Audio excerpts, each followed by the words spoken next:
Think of these numbers, $10 trillion. That's $21 trillion. Now let's look at that, and by the way, it has nothing to do with what's off the books. Nothing to do with the reforms I told you. This is cold, hard cash. This is the bonds that we have to sell and disguising everything else. And what do you think is one of the big ones we're disguising? The liability for Social Security and Medicare has been advertised.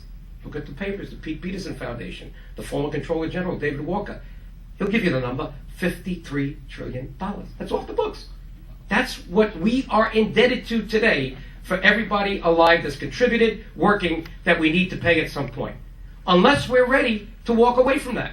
And believe it or not, there are people in Washington. I testified in front of the Federal Accounting Standards Advisory Board, the agency that my bill created, but I thought it was going to be an independent agency. Guess who funds it?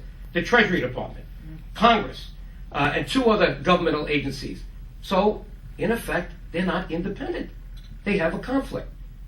But what they're saying is that no matter what, we expect to raise this debt $10 trillion.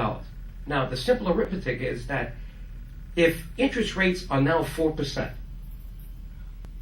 how can interest rates stay near 4% if the Fed's going to flood the place with money, as they're doing right now? That's monetary policy. And fiscal policy is going to keep borrowing. They're going to tax some, but they're going to keep borrowing mainly. Wouldn't you think that would drive up inflation? And isn't interest a function of what inflation is? Usually 2 points above inflation. Remember Jimmy Carter, 1980? Remember the pain? 20% or 21% prime rate of interest. The inflation rate was 19%. That could happen again. That would be such a disaster in terms of people who have savings and public pensions and things like that.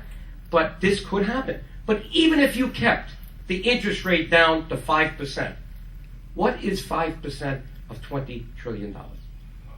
It's $1 trillion. That would mean in 10 years, at the lowest possible estimate, the interest on the national debt will start pushing out other government programs. Now, who's going to bail out America? China? China's already questioning whether or not they've lent us too much money. Now we're a hostage to Saudi Arabia for oil and China for money. These are two countries that don't share our values. Did you see Hillary Clinton when she went to China? Did she say anything about Tibet? Anything about Tiananmen Square?